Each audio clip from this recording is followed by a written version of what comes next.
做局操控世界，清除人类只留5亿，共济会才是西方世界的幕后主使吗？作为西方最古老的神秘组织，大多数人只知道这个组织是由一些各行各业的顶尖精英组成，但这个组织最初到底是怎么来的呢？可能让人有些难以相信，这竟然要从亚当和夏娃时代说起。新来的朋友可以点个关注，带您了解更多精彩内容。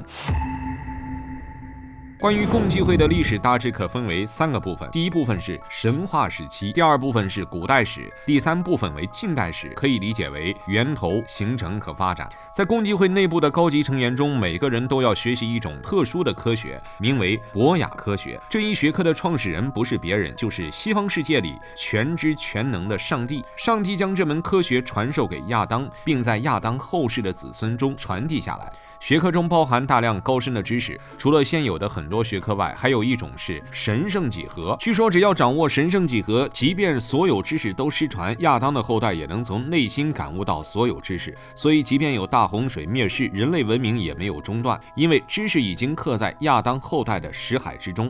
据说亚当和夏娃被驱逐出伊甸园后，凭借博雅科学的知识，建立了一个人类家园。在这里，亚当有了3个孩子，分别是该隐、亚伯和赛特。3人也分别学习了博雅科学。不过这3个孩子中，老大该隐非常有自己的想法，他不信奉上帝，反而选择信仰堕落天使路西法，而且不知道什么原因，该隐还杀死了自己的弟弟亚伯。上帝得知此事后，给该隐种下了诅咒，该隐的后人将永远居无定所，他们从此将和土地无缘。该隐被诅咒后，只能带着自己的后人去别的地方建城，这个城市就是伊诺克。此时人间有了2种势力，一种是信仰路西法的该隐一族，一种是继续信仰上帝的赛特一族。两者因为信仰不同，经常爆发战争。然而该隐一族有着天然的劣势，由于受到诅咒，他们寿命远远低于赛特一族。此时两者的文明水平差不多，都学习了博雅科学，但赛特一族寿命更长，该隐一族自然不可能是对手。于是在经过数代的传承之后，该隐一族在历史上神秘消失了。不过共济会的创始者声称，他们信奉路西法，是该隐的后人，这一点人们无法确认。不过他们的行事准则的确和路西法信仰相似。那么该隐后人是如何生存下来的呢？据说他们放弃了身份，汇入赛特后人之中，和赛特后人结合，从而延续了自己的血脉。而因为该隐一族的混入，赛特一族的信仰也不再纯粹，自私、纵欲、邪恶、贪婪也开始在人间蔓延。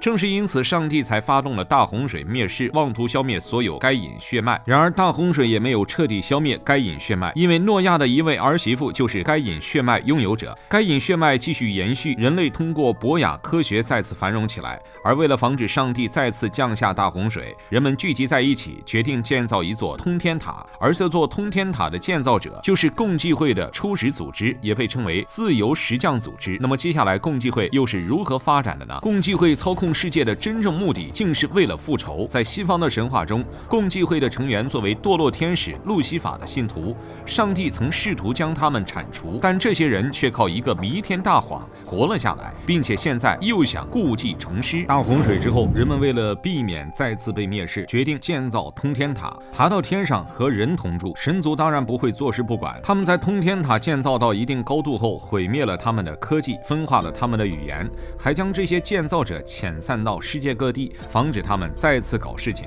然而在建造通天塔的时间里，这些建造者早已掌握了石匠技术和科学技术，并且秘密建立了自由石匠组织。虽然他们暂时不敢公开活动，但他们可以通过一个神秘的手势暗语来确定对方的身份，这就是共济会的雏形。又过了100多年的时间，在中东地区出现了一个信奉巴利的可萨人种族。这个种族据说是赛特的后代，但因为信奉的巴利是路西法阵营中的一个恶魔，所以他们也一直过着居无定所的生活，以在黑海和里海之间的贸易航道烧杀抢掠为生。后来管理这片土地的俄罗斯大公看不下去，直接命令可萨人放弃巴利信仰，选择一种宗教信仰归顺，否则就要将他们消灭。可萨人为了延续下去，选择了信仰犹太教，混入犹太人之中。这和当初的该隐一族一样，他们隐藏的目的就是延续血脉，然后对这个世界复仇。他们虽然表面信仰上帝，也是外界口中的犹太人，但他们背地里依然信仰恶魔，做着各种伤天害理的事情。通过这个弥天大谎，他们骗过了所有人。后来基辅大公准备将这股势力彻底铲除，而当时的可萨人首领得到消息后，早就携带劫掠积蓄的大量宝藏逃向了欧洲。这一路上，他们路过了欧洲很多国家，每个国家都有他们的族人隐居下来，并以阿什肯纳兹犹太人自居，这就是德系犹太人的起源。他们隐居的目的就是要建立自己的帝国，并向俄国复仇，当然还有报复那些上帝的信仰者。在这个时期，一位经历过大逃亡的可萨人贵族，通过他的经商天赋，在欧洲迅速崛起。据说这位贵族的家族就是如今赫赫有名的罗斯柴尔德家族，当时整个欧洲的经济命脉都掌握在这个大家族的手中。然而可萨人一族其实还只是共济会的一部分，除此之外还有圣殿骑士团衍生的耶稣会以及众多分支组织。这些组织看似毫无关系，但他们都通过共济会的中枢机构约克里紧密联系在一起。皇家石匠分会、精选大师委员会、圣堂武士会都受约克里的管辖。曾经横扫欧洲的圣殿骑士团也只是圣堂武士会中的一支而已。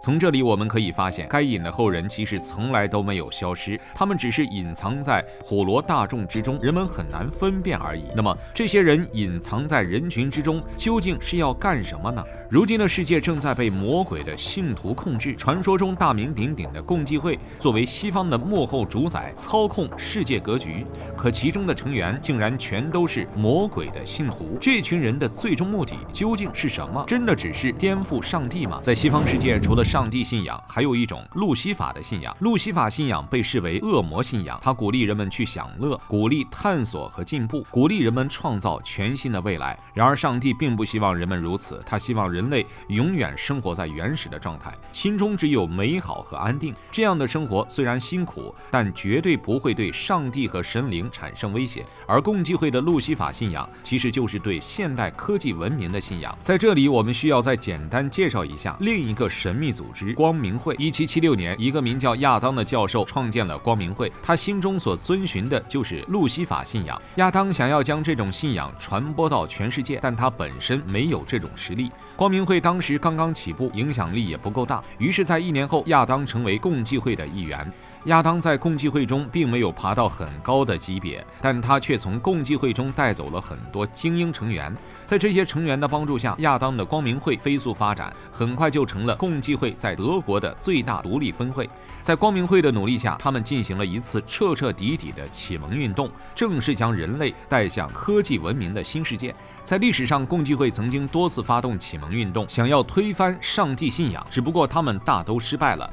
而亚当光明会的启蒙运动让共济会赢得了最后的胜利，人类从此开始信仰知识与科学，所谓的上帝信仰已经被归类于封建迷信的垃圾堆。不过可惜的是，光明会后来因为内部矛盾最终分崩离析，否则它成长起来之后或许可以和共济会抗衡。共济会的强大在如今的世界中越来越成为一种威胁。我们已经知道，在共济会中，可萨犹太人是非常重要的一支力量，他们一直在和信仰上帝的犹太人斗争对抗。就目前来看，可萨犹太人无疑获得了暂时的胜利，至于未来胜负如何，谁也无法预知。而共济会成立的初衷就是延续血脉，反对上帝信仰，并最终完成复仇。